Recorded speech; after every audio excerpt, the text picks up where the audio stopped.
میں اپنی بات میں سچی ہوں اور میں اب بھی یہی کہوں گی کہ رب کریم تجھے اس محبت کا واسطہ جو تجھے مجھ سے ہے. فرماتے میں نے کہا پھر میں بھی اس طرح نہیں مانوں گا، دے دلیل کہ اس کو تجھ سے محبت ہے. تو فرماتے ہیں وہ آگے سے کہتی محمد حسین اس سے بڑی کو دلیل ہو سکتی ہے؟ ارے محبت ہے تو جگہ رکھا ہے نا، ساری دنیا سلا دی. محبت ہے تو جگہ رکھا ہے نا، تجھ سے نہیں ہے تجھے سلا دیا، مجھ سے ہے تو جگہ رکھا ہے. باقی تیری مرضی ہے مالکہ دی جگہ نہ جگہ، تو خواہش تے کرنا کدی جا کے.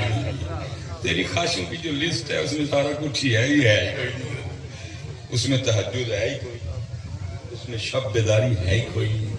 رات پوے بے دردان نیند پیاری آئے، درد مندان یاد سجن دی سکتیاں. اور حضرت میں ادب بھی ایسا بات بیٹھی ہے، ہمیں یہ جو ہم نہیں کر رہے، میں نے پہلے کہا نا بھی ہمیں سمجھ نہیں آ رہی، آپ کو خود اندازہ نہیں ہم اپنا کتنا نقصان کر رہے ہیں. کیونکہ کل تو بات ہی تہجد کی ہوئی، کیا تجھ سے پوچھا جائے گا تو عیسائی والدین کے سیال بول دیں، تو باٹیں جاٹیں رائیں مہریں بٹوں ٹوانا ہیں. یہ تو ایک ہی حضرت جی نسب آنا ہے جیڑا ساڑھے سادات دے کول ہے، باقی حضرت جی کوئی گل ہی نہیں ہونی، نہ کوئی گجراں دی گل تے نہ کوئی جٹاں دی گل. اور میں آج صرف میرا نسب حضرت اس دن کام ہے، باقی کوئی نہیں.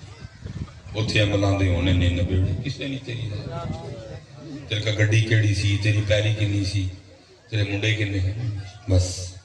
کر کے کیا ہے کتنے ہے تہجد کدھر ہے؟ ہمیں خود نہیں حضرت پتا کہ ہم ہر روز دین سے دور ہونے کی وجہ سے اپنا کتنا نقصان کرتے ہیں. مثال کے طور پہ میں صرف 2 باتیں کر کے میں گفتگو سمیٹوں گا. تو صبح سے لے کر اب تک ہم اپنا نقصان کر چکے ہیں، ٹھیک ہے.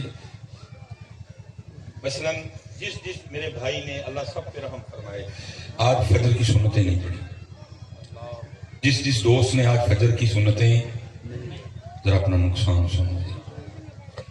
ابھی بھی ہمیں شعور نہیں ہے، اگر شعور ہو تو شاید ایسے بھی کوئی 2-4 لگے جان نقصان سن کے. کیونکہ میں نے دیکھا ہے ہزاروں کے نقصان پہ لوگوں کے بلڈ پریشر لو بھی ہوتے دیکھے ہیں، شوٹ بھی کرتے دیکھے، لوگوں کے دل بھی پھٹتے. ایک بندے کو آ کے پتا چلا کہ وہ دکان میں آگ لگ گئی، اتنا نقصان ہو گیا، میرے سامنے بندے کو ہارٹ اٹیک آیا. لیکن میں کہتا ہوں یہ نقصان سنو، 1000 لاکھ دکانوں کو بھی آگ لگ جائے پھر بھی حضرت یہ نقصان بہت بڑا ہے. جس بندے نے آج صرف فجر دیاں سنتاں نہیں پڑھیاں، جماعت چھوٹنے کا نقصان علیحدہ، جس نے فجر کے فرض نہیں پڑھے وہ علیحدہ، صرف جس بھائی نے آج فجر کی سنتیں نہیں پڑھی نقصان سنو ذرا اپنا. حدیث پاک کا مفہوم ہے، میرے محبوب علیہ السلام نے فرمایا فجر کی سنتوں کا ثواب زمین اور آسمان کے درمیان جو خالی جگہ ہے، فجر کی سنتوں کا ثواب زمین اور آسمان کے درمیان جو خالی جگہ ہے، فجر کی سنتوں کا ثواب اس خالی جگہ کو بھر دیتا ہے. سبحان اللہ سبحان اللہ سبحان اللہ. کوئی تھوڑا ثواب. اور حضرت یہ جو شاید آپ کو مجھے نظر آ رہا ہے، آپ سارے سوچ رہے ہیں یہ آسمان ہے، محبوب نے آگے بھی بتا دیا کہ یہ خالی جگہ ہے کتنی. نبی پاک علیہ السلام نے فرمایا اگر کسی تیز رفتار گھوڑے پر بیٹھ کر مسلسل 500 سال تک بھاگا جائے، اگر کسی تیز رفتار گھوڑے پر بیٹھ کر مسلسل 500 سال تک بھاگا جائے، یہ زمین سے لے کر پہلے آسمان کی مسافت ہے. جو خالی جگہ ہے جس کو فجر کی سنتوں کا ثواب بھر دیتا ہے. اور بھائی یہ کوئی خالی جگہ تھوڑی نہیں، فرمایا 500 سال لگے ٹویوٹا کرولا پہ بیٹھ کے 140 کی سپیڈ پہ تو چلے، 500 سال تک تو ٹویوٹا کرولا 140 کی رفتار پہ چلائے، پھر تو پہنچے گا پہلے آسمان پہ. اور صرف فجر کی سنتوں کا ثواب اس فاصلے کو بھر دیتا ہے. سبحان اللہ. جس بھائی نے آج فجر کی سنتیں نہیں پڑھی ہے چھوٹا نقصان ہے، چھوٹا لاس ہے، چھوٹا نقصان ہے کسی کو احساس ہے کسی کو احساس؟ میں نے کہا کہ جماعت چھوٹنے کا نقصان علیحدہ، جس نے فرض ہی نہیں پڑے وہ علیحدہ. اب اس کے بعد حضرت ایک اور کام کریں، وہ کیا؟ 33 بار کہنا تھا سبحان اللہ، 33 بار کہنا تھا الحمدللہ، 34 بار کہنا تھا اللہ، ایک بار کہنا تھا لا الہ الا اللہ وحدہ لا شریک لہ لہ الملک و لہ الحمد بیدہ الخیر وہو علی کل شیء قدیر۔ میں 33 اور 34 کا نقصان تو نہیں بتاؤں گا، وقت اتنا نہیں، صرف ایک بار نہ پڑھنے کا نقصان سن لو، باقی 33 اور 34 کا حساب خود کر لینا۔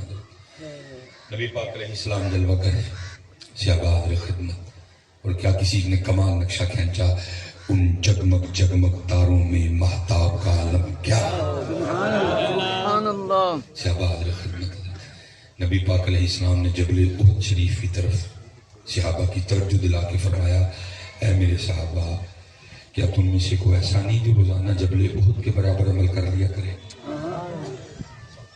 ماشاءاللہ ٹھیک ٹھاک بڑا پہاڑ ہے، اور یہ اوشانوں والا پہاڑ ہے جس کے لیے میرے محبوب علیہ السلام نے فرمایا احد ہم سے محبت کرتا ہے، ہم احد سے محبت کرتے ہیں۔ سبحان اللہ، اور جس زمین پہ ہم رہ رہے ہیں نا، بڑی بڑی بلند چوٹیاں ہیں، ماؤنٹ ایورسٹ 27-28 ہزار فٹ اس کی بلندی ہے، اس کے بعد پھر K2 کی باری ہے، پھر نانگا پربت ہے، کوہ ہمالیہ ہے، بڑے بڑے، ہماری یہ ملکہ کوثر مری میرا 7000 فٹ ہے، وہ بابو سٹاب کی بلندی ہے 13700 فٹ ہے، عجوبیہ بڑی بلند چوٹی ہے، ٹھنڈیانی بڑی بلند ہے، پیر چناسی بڑی بلند چوٹی ہے، بڑی بڑی بلند چوٹیاں اور بڑے بڑے پہاڑ ہیں، لیکن حضرت اتنے بلند ہونے کے باوجود ان میں سے ایک بھی جنت میں نہیں جائے گا، لیکن جبل احد وہ شانوں والا پہاڑ ہے، میرے محبوب نے فرمایا اس کو داخل جنت کیا جائے گا۔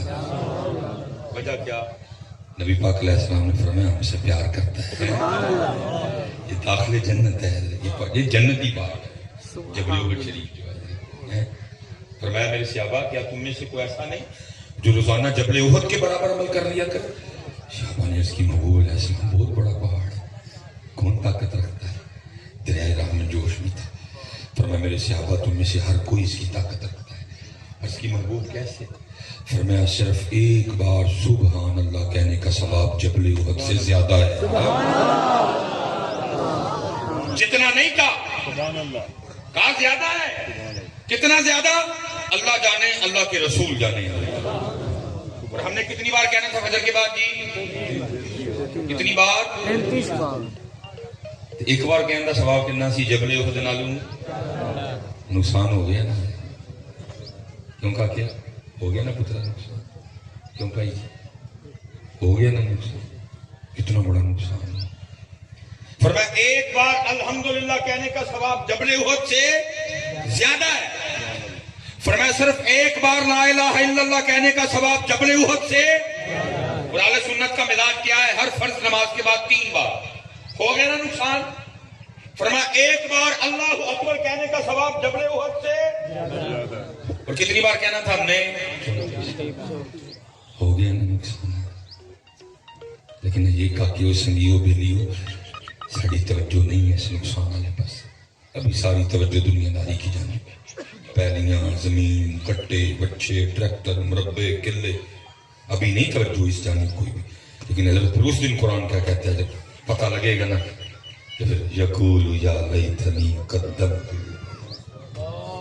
بھی ہے ہی نہیں وہ پتہ نہیں چلتا۔ یہ حضرت سیدنا امام حسن بصری رحمۃ اللہ تعالی علیہ کے لکھا، میں گفتگو سمیٹوں گا پھر انشاءاللہ۔ وہ حضرت فجر کی نماز پڑھ کے نا اپنے سارے معمولات سے فراغت، اب مسجد سے باہر نکل رہے تھے اور ایک نوجوان بھاگتا ہوا آ رہا تھا۔ حضرت کی اور اس کی ملاقات مسجد کے دروازے پہ ہوئی۔ اللہ امام صاحب کا دروازے پہ ملنا اس بات کی واضح دلیل ہے کہ جماعت ہو چکی ہے، لیکن اس قدر زیادہ شوق غالب تھا جماعت میں شامل ہونے کا کہ امام صاحب کو دروازے پر دیکھ کر بھی اس کو نہیں پتا چلا جماعت ہو گئی ہے۔ پھر بھی عرض کرتا ہے جماعت ہو گئی؟ فرمایا وہ تو کب کی ہو گئی، وہ جماعت رہ جانے کا غم میں نے اس کے اندر سے ایک آہ نکلی، کہتا ہے آج میری فجر کی جماعت رہ گئی۔ امام صاحب نے بڑے غور سے دیکھا، فرمایا اتنا دکھ جماعت کے رہ جانے کا؟ اس کرتا ہے حضور اہمی تو آہ نہیں نہ نکلی ہے، کہ بیٹا ہے آج ہمارے پاس ہی آہ، جماعت چھوڑو نماز رہ جائے تھے آپ کوئی۔ اور صدا تشریف فرمائے حضرت اس زمین اور آسمان نے وہ بھی زمانہ دیکھا ہے کہ اگر کسی کی جماعت رہ جایا کرتی تھی 3 دن تک اس کے پاس افسوس کیا جاتا تھا تیری جماعت رہ گئی ہے۔ بتا آپ کو 3 دن شریعت محمدی میں کس کا افسوس ہے؟ بندے کے مر جانے کا۔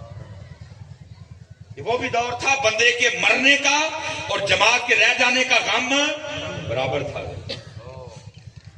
اگر کسی کی جماعت رہ جاتی 3 دن تک لوگ اس کے پاس افسوس کرنے آتے تیری جماعت رہ گئی ہے. لیکن آج تو جماعت رہ جائے تو آپ نے فرمایا اتنا دکھ. اس نے کہا حضرت ایمی آہ نکلی اندر سے. فرمایا سن پھر میں نے جماعت سے پڑھی ہے, تکبیر اولا کے ساتھ پڑھی ہے, امام صاحب کے پیچھے کھڑے ہو کے پڑھی ہے, پاک سے پڑھی ہے, مسواک سے پڑھی ہے, میرے ساتھ سودا کر دے. اس نے کی حضور وہ کیا؟ فرمایا میں اپنی جماعت کا ثواب تجھے دیتا ہوں تو اپنی آہ مجھے دے. فرمایا آہ مجھے دے دے. اس نے کی حضرت ہو سکتا ہے؟ فرمایا اگر تو تیار ہے تو ہو جاتا ہے. اس نے کہا حضرت میں تیار ہوں. فرمایا میں نے اپنی جماعت کا ثواب تجھے دیا. وہ کرتا ہے حضرت میں نے اپنی آہ آپ کو دی. حضرت باہر تشریف لے گئے, وہ مسجد چلا گیا. اس نے جا کے تنہا اپنی فجر پڑھ کے وہ بھی گھر آ گیا. سارا دن گزرا حضرت اس کا بھی, حضرت کا بھی گزرا. رات کو حضرت بھی اپنی چارپائی پہ لیٹے سنت زندہ کرنے کے لیے, کیونکہ آرام فرمانا بھی سنت ہے جی. اور وہ بھی اپنی چارپائی پہ لیٹ گئے. جب وہ لیٹا نا تو خواب میں کیا دیکھتا ہے, کوئی اعلان کرنے والا اعلان کر رہا, اوے بندیا وہ یہ کیا کر دیا, وہ اتنا بڑا نقصان کرایا اپنا. وہ جو جماعت رہ جانے کے غم میں تیرے اندر سے آہ نکلی تھی, تیرے اللہ کو تیری آہ اتنی پسند آئی, تجھے 200 رکعتیں ادا کرنے کا ثواب دیا.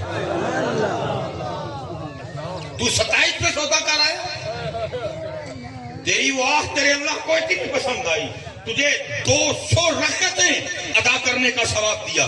تو 27 پہ سودا کر آیا, ساتھ ہی آنکھ کھل گئی. اب ہو تو کچھ نہیں سکتا. اس نے کہا صبح ایک ٹرائی ماروں گا, جو امام مان گئے تو سودا واپس ہو جائے.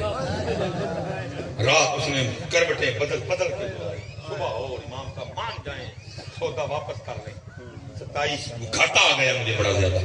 صبح اس نے اسی مسجد میں نماز فجر ادا کی, دعا ہو گئی, سب امام صاحب کی خدمت میں حاضر ہوا. السلام علیکم. وعلیکم. عرض کی حضور پچھاڑے آپ؟ فرمایا کل والے. عرض کرتا ہے حضور آیا بھی کل والے معاملے کے لیے. فرمایا کیا ہوا؟ عرض کرتا ہے حضرت وہ سودا یاد ہے کل والا؟ فرمایا حضرت بس وہی واپس کروانا سی. تسی اپنی جماعت دا ثواب واپس لو, میری یاد میں دے دو. آپ نے آگے سے فرمایا سودا واپس نہیں ہوگا, کیونکہ خواب صرف تو نے نہیں دیکھا, میں نے بھی دیکھا ہے. خواب صرف تو نے نہیں دیکھا, میں نے بھی دیکھا. لیکن حضرت میں جتوں ٹریا سا میں اتھے ہی واپس آ گئی. ساڈی کوئی کمی نہ وہ عشق میں رہی گرمیاں, نہ وہ حسن میں, نہ وہ غزنوی میں تڑپ رہی, نہ وہ خون حضور میں رہی. تو محنت کریے.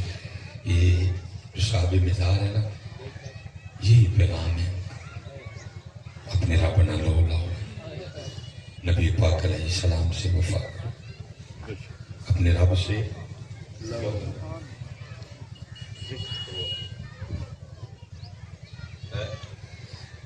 یہ سلسلہ علیہ قادریہ شریف کی حضرت جنید بغدادی کا. میں ویسے نکما جہا بال نقشبندیاں کا, لیکن مجھے حضرت جنید سے اتنی عقیدت ہے میں آپ کو بتا نہیں. سبحان اللہ. مجھے بڑی حضرت سیدنا جنید بغدادی, اور وہ ہے نا وہ کمرے والی سرکار, خدا کی قسم ہے جب وہ حضرت جنید پہ پھونکتا ہے تو میں آپ کو بتا نہیں سکتا میری کیا کیفیت ہوتی ہے. صرف ہم فتنوں کو دعوت دینے والے نہیں ہیں. جب وہ پھونکتا ہے نا, بندر کیا جانے ہے درخت کا سوال. میں اتنا ہی کہوں گا تیرے, اگر پوچھنا ہو جنید اور بایزید کا تو اقبال سے پوچھ. اقبال نے جب نبی پاک علیہ السلام کی بارگاہ میں اپنی نعت پیش کی تو عرض کیا کرتے ہیں نبی علیہ السلام کی بارگاہ